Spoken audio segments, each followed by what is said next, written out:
Et bonjour, moi je suis oncologue à Bergognier, Marc Deblé. Et puis vous voyez, le titre est un petit peu... Bon, je vais vous parler du comité pluridisciplinaire, en fait, du comité multidisciplinaire de Bergognier, qui a lieu 3 fois par semaine, le mardi, le mercredi et le jeudi après-midi. J'ai vu de nombreuses personnes, parce que il en manque tant, Je veux revenir un petit peu en arrière. Au début, ces discussions pluridisciplinaires, là c'est très ancien, puisqu'au début des années 80, on faisait de la chimiothérapie, mais on n'appelait pas ça néoadjuvant, parce qu'après on faisait toujours une mastectomie. En fait, on faisait une chimio, parce qu'on n'avait pas le choix. C'était des cancers inflammatoires ou des tumeurs qui ne pouvaient pas être opérées. Et les cancers inflammatoires, si on les opère, et bien après il y a très vite des nodules qui apparaissent sur la peau. C'est absolument épouvantable. Donc on ne doit jamais opérer un cancer du sein inflammatoire. Ça, c'est le début des années 80. Et puis, le début des années 90 va être marqué par l'apparition de la chimiothérapie néoadjuvante. On venait de comprendre la chimioadjuvante post-opératoire. Le bénéfice, c'était 2 études, une américaine et une italienne. Et on voyait qu'il y avait intérêt à faire de la chimio après l'opération pour augmenter le taux de guérison. Puis c'est surtout à Bordeaux qu'on s'est mis à jouer au bon taux, puis on a changé les pions et on a mis la chimiothérapie avant. C'est la première étude. L'étude qui a été faite à Bordeaux, c'est la première étude au monde qui a montré l'intérêt de la chimiothérapie néoadjuvante, toutes tumeurs confondues. La première étude randomisée mondiale dans ce domaine, c'est Bergognier. Alors évidemment, c'était aucun de nous, mais c'était déjà pluridisciplinaire, puisqu'il y avait Lou Mauriac et Michel Durand pour l'oncologie, Antoine Avril pour la chirurgie et Jean-Marie Diluidi pour la radiothérapie. Cette étude est absolument extraordinaire parce qu'elle a mis en place les seuls objectifs qui ont été atteints quand on fait de la chimiothérapie néoadjuvante pure. Le premier, c'était de montrer qu'on pouvait éviter des mastectomies. Donc le bras standard sur la gauche, c'était obligatoirement la chirurgie et une mastectomie. Et l'autre bras, c'était faire de la chimio et essayer de montrer qu'on arrivait à éviter des mastectomies. Et vous voyez le chiffre du bas, on est arrivé à 37%. 37%, c'était le taux de conservation du sein. Donc finalement, cette étude a montré qu'une fois sur 3, on pouvait sauver le sein. Et le deuxième objectif, ce n'était pas de dire qu'on allait améliorer la guérison ou les résultats, non, parce que ce n'est pas possible. Ce n'est pas possible parce que quand on fait une chirurgie, on commence la chimio 3 semaines après. Et donc si on fait dans le bras chimio, ils étaient traités 3 semaines avant. 3 semaines avant, ça ne peut pas améliorer les résultats. Ce n'est pas possible. Ou alors, c'est tout à fait à la marge. Mais par contre, ils ont dit, est-ce qu'on n'est pas en train de faire des bêtises? À faire de la chimio avec la tumeur qui était en place, peut-être que ça allait créer des résistances, et que quand on opère d'emblée, on a moins de risques qu'apparaissent des résistances à la chimiothérapie après. Et donc leur crainte, c'est de dire, ce qu'on veut, c'est pas améliorer la survie, mais ne pas avoir d'effet délétère. Et c'est ce qu'on voit en bas. Il n'y a pas d'effet délétère à faire la chimio, la tumeur en place. On n'a jamais obtenu autre chose. On n'a jamais montré, dans aucune étude, que la chimiothérapie néoadjuvante pour améliorer la survie. C'est pas possible, de toute façon. Et pourtant, Dieu sait qu'il y en a eu des études pour essayer de démontrer ça. Il y en a eu une quinzaine. Et à chaque fois, c'était vouloir améliorer la survie. Et la courbe du haut, les tableaux du haut montrent qu'ils ont montré aussi que dans le bras, là, quand on commençait par la chimio, que ça répondait très bien, on ne faisait pas de chirurgie et une irradiation. Et bien ce groupe-là, elle est moins bien. Et donc, il faut opérer tout le monde après chimiothérapie néoadjuvante. Donc ça, c'est les résultats de cette étude, 1992. Qu'est-ce qui se passait en 1992? C'était Chaban-Delmas, c'était Claude Bèze, je ne sais pas si vous vous rappelez de Claude Bèze, un drôle de zozo, qui était directeur du Football Club de Bordeaux. Le Football Club de Bordeaux qui n'était pas en 2e division, qui n'était pas en train de savoir s'il allait repasser en première, il était simplement 6 fois de suite champion de France ou de la Ligue. C'est avec Giresse. C'est le temps où la place de la Bourse était un parking. C'est le temps où il y avait un hangar, bien évidemment, et déjà, on voyait les prémices enfin, c'était Bordeaux aussi, avec Mériadec qui était déjà construit. Hein. Donc là, on est dans les années 90. Et à Bergognier, ça va être le lancement, du coup, je pense, du comité sein. Hein. Donc, où on arrive aujourd'hui, on peut arriver par la filière radiologie, chirurgie, mais aussi par le comité sein, où jusqu'à présent, c'était des grosses tumeurs, les T4, les tumeurs de plus de 30 mm, ou les atteintes ganglionnaires massives. Qu'aujourd'hui les choses changent. Ce comité sein, on voit les patientes à plusieurs, c'est venu bien avant la RCP post-chirurgicale. La RCP post-chirurgie, elle est très récente en fait. Elle date dans les années 2005, je pense. Moi, je suis arrivé à Bergogne, il n'y avait pas de RCP, donc il y avait quand même des traitements, à mon avis, d'hormonaux qui passaient un peu à l'as. Aujourd'hui, c'est 570 patientes examinées par an en comité sain. C'est énorme, cette réunion pluridisciplinaire avec les patientes, avec des règles très importantes. Le dossier est toujours préparé avant, parce que c'est quand même très compliqué de dire on va voir une patiente, enfin la patiente va voir plusieurs médecins à la fois, c'est quand même ça peut être bien violent cette affaire-là. Donc il faut que le dossier soit préalablement préparé, il faut un lieu approprié. Moi je me suis battu comme un diable pour qu'on garde une table ovale. On se retrouve autour d'une table qui est arrondie, parce que je pense que c'est beaucoup plus agréable. On n'est pas face à, mais on est avec, autour d'une table. Ovale, parce qu'on est souvent assez, on peut être plus nombreux, et donc sinon ça me fait des tables un peu larges, et elles sont rondes.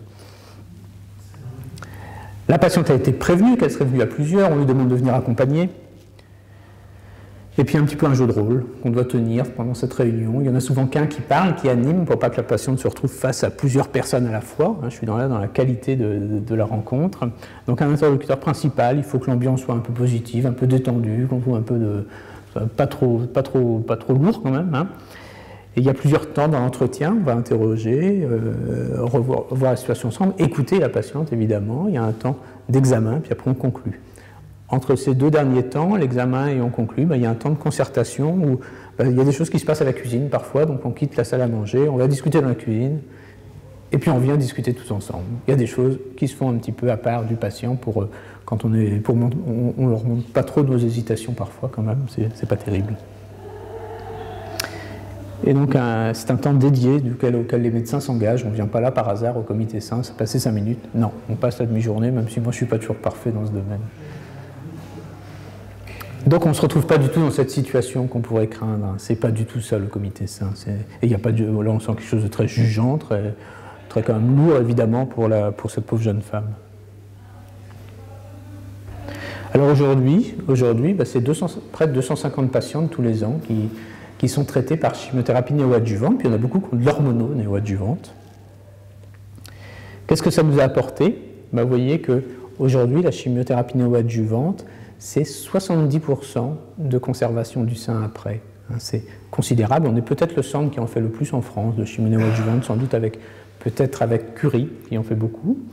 Donc 70% de conservation mammaire, ce qui est très haut. Curie sont à 50%, mais on est bien au-dessus, pour différentes raisons.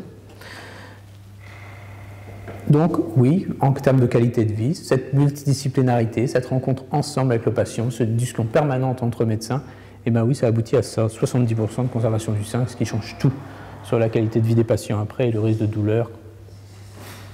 Le curage reste important. Vous voyez, on était à 100% en 2006, on faisait systématiquement des curages quand on faisait une chimio, puis après on s'est mis à faire du sentinelle, et aujourd'hui il reste un curage dans 50% des cas. Une patiente sur deux qu'on traite par chimio néoadjuvante va avoir un curage. Alors quel est l'objectif? Vers où on va aujourd'hui? Bien, quand on regarde, quand on fait le curage, on s'aperçoit que, vous voyez, dans 40% des cas, c'est le vert plus le rouge, les tumeurs sont NA ou NB. NA, ça veut dire qu'il n'y a plus de ganglions malades à la chirurgie, ils ont été nettoyés par la chimio. NB, ça veut dire que le ganglion est sain et il n'a jamais été malade, on ne trouve pas de traces de la maladie avant. Et vous voyez qu'on se dit, il y a quand même 40% des patientes à qui on fait un curage et peut-être on pourrait s'en passer. Là encore, on est dans cette discussion permanente, tous ensemble, la décision collégiale, comment on peut dépasser cela. Donc 40%, finalement, est-ce qu'on peut réduire? Et on se dit, mais finalement, on fait des curages alors que la tumeur du sein a pu très bien régresser complètement.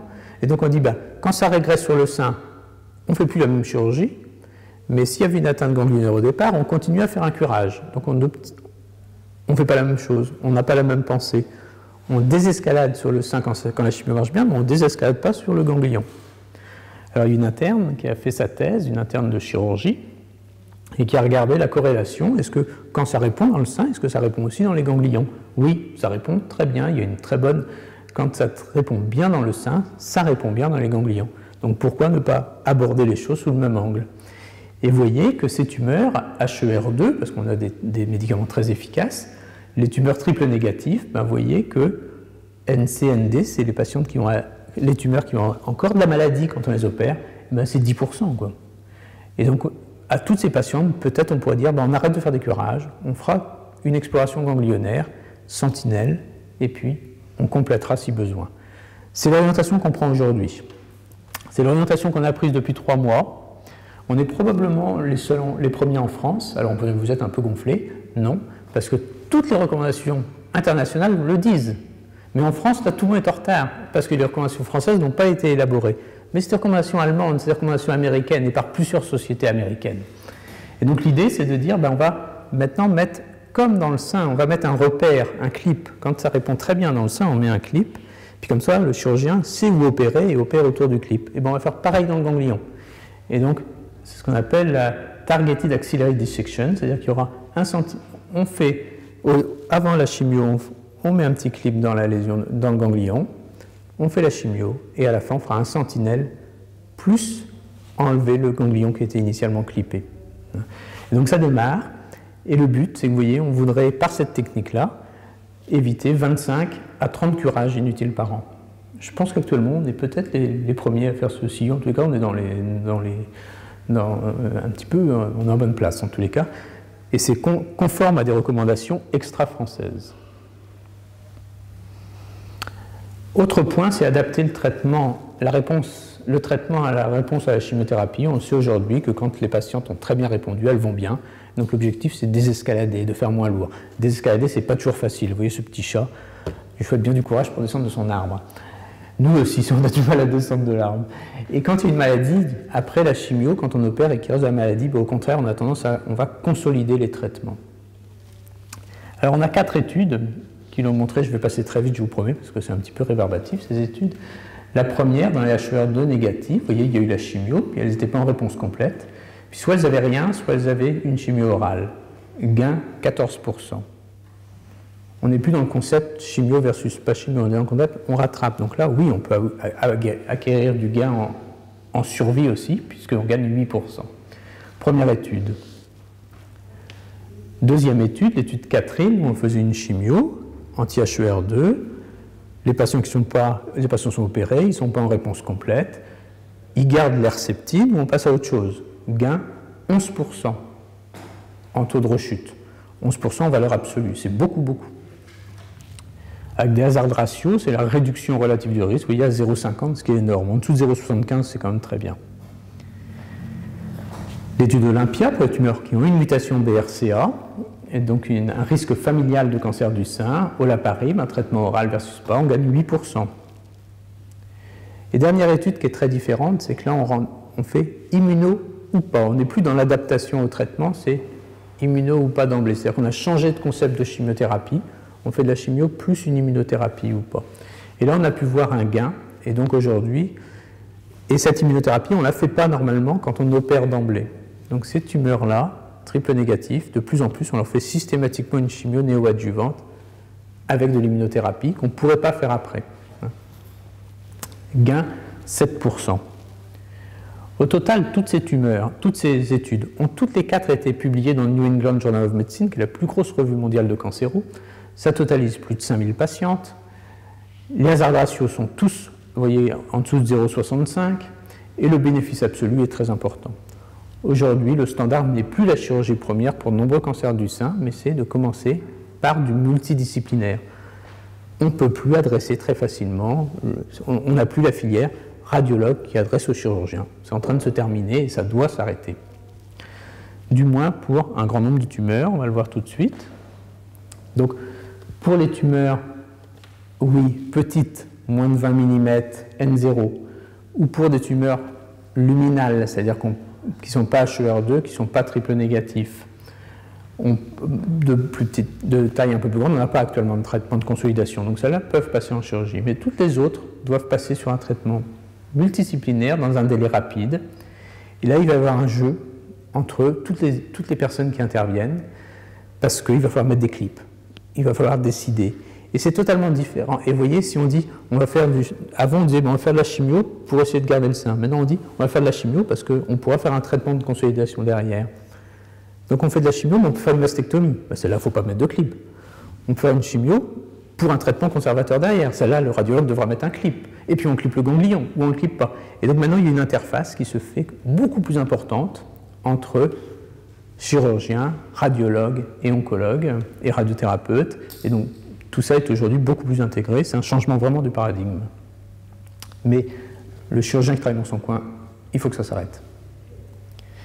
Voilà un exemple d'une patiente qui avait une tumeur. Elle avait des microcalcifications HER2+, elle avait des microcalcifications diffuses. Cette tumeur, cette patiente, il y a 5 ans, on aurait dit, bon, on va faire une chirurgie d'emblée puisqu'il y a des microcalcifications, on ne pourra pas garder le sein, donc chirurgie. Aujourd'hui, non, on fait une chimio parce qu'on pourra faire un traitement de rattrapage ou de consolidation si ça n'a pas bien marché, en post-opératoire. Et paradoxalement, on ne mettra pas de clip dans le foyer principal tumoral parce qu'on sait qu'il y a des micros, et donc il faudra faire une mastectomie. Ben ça, il faut de l'échange pour arriver à cette discussion-là et ce mieux-être pour le patient. Je voudrais vous donner 3 exemples pour terminer, pour essayer de ne pas trop dépasser. L'étude, je vous ai dit, les mutations BRCA. Et bien, ces mutations BRCA, où on a un traitement post-opératoire, ça nous a indiqué, il y a 2 ans, qu'il fallait tester énormément de patientes pour les mutations BRCA1, BRCA2. Tester les patients de mutations BRCA1, BRCA2, chez nous, c'est une consultation d'oncogénétique, un prélèvement et des résultats qui étaient 4 à 6 mois. Beaucoup trop loin. Problème, discussion en juin de l'année dernière, quand les résultats sont apparus, en juin d'il y a 2 ans, parce qu'il fallait utiliser ces résultats, bien évidemment. Eh bien aujourd'hui, il y a beaucoup de patientes qui passent en réunion pluridisciplinaire, collégiale d'oncogénétique. Elles sont vues par, vous voyez ici, un médecin et un conseiller en génétique, et le conseiller en génétique et le médecin vont rencontrer 10 patientes ensemble, discuter ensemble, présenter les choses ensemble. D'ailleurs, c'est un peu curieux, ouais, c'est un peu curieux, mais en fait, c'est beaucoup mieux, parce que les gens se rendent compte qu'ils sont plus isolés dans leur problématique de peut-être un cancer familial, etc. Ça ouvre la discussion, finalement, ça allège, et vous voyez, vous allez le voir tout de suite. Alors, on a trouvé des mutations, comme ça, vous voyez, on a trouvé 6 mutations dans les tumeurs triple négatifs, et c'est des patients qui peuvent avoir un traitement de consolidation derrière. Une patiente dans les tumeurs récepteurs hormonopositifs, ça c'est la première année. Et quand on regarde, en bas, vous pouvez lire difficilement, mais c'est la satisfaction des patients dans la démarche. Vous voyez que la satisfaction est complète pour les patients, parce que finalement, ils sont rassurés d'être vus de façon collégiale. Donc cette collégialité, c'est un gain manifeste de qualité de vécu pour les patientes. Elles se sentent moins isolées, et la consultation commune a sans doute du bon dans un certain nombre d'indications. Un autre exemple, ce sera l'avant-dernier, c'est la préservation de la fertilité. L'étude positive à laquelle il y a eu 4 centres en France à participer, moi j'avais beaucoup poussé pour que la France participe à cette étude parce que Unicancer ne voulait pas participer. Ces femmes jeunes qui ont eu un cancer du sein et elles étaient sous hormonothérapie et avec la chimio, ça fait vieillir les ovaires et il y a un risque qu'il n'y ait plus de possibilité de grossesse.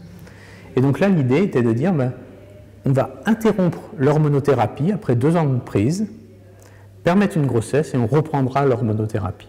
On a des analyses rétrospectives qui disaient que normalement ça devait bien se passer. Donc cette étude à laquelle Bordeaux a participé, qu'est-ce que ça a permis? Il y a eu 516 patientes d'incluses et il y a eu 365 enfants.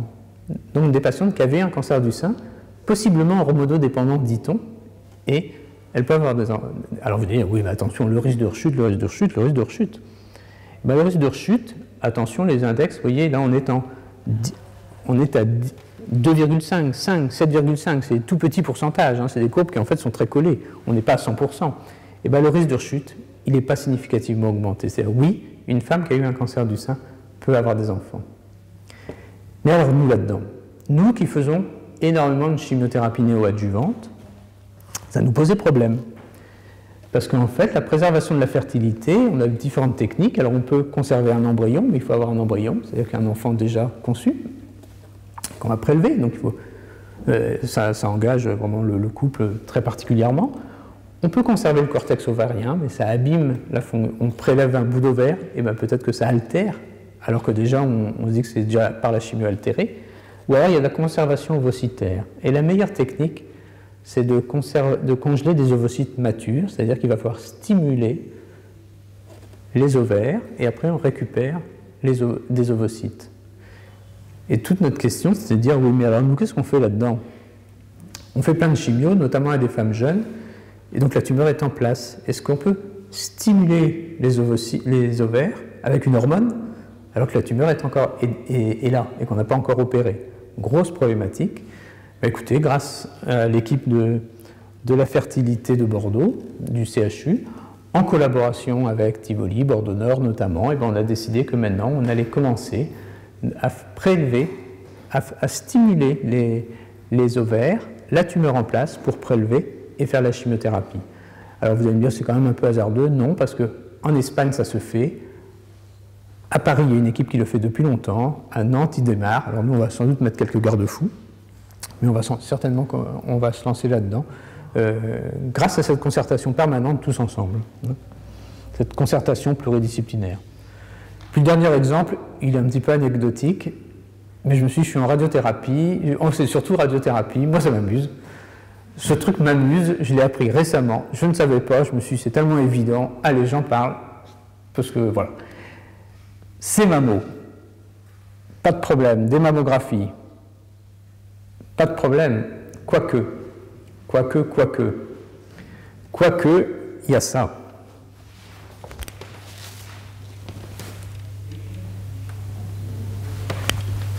Qu'est-ce que c'est que ça? C'est des calcifications vasculaires. Les calcifications vasculaires, une veine ne se calcifie pas normalement, donc c'est des calcifications artérielles. Hein.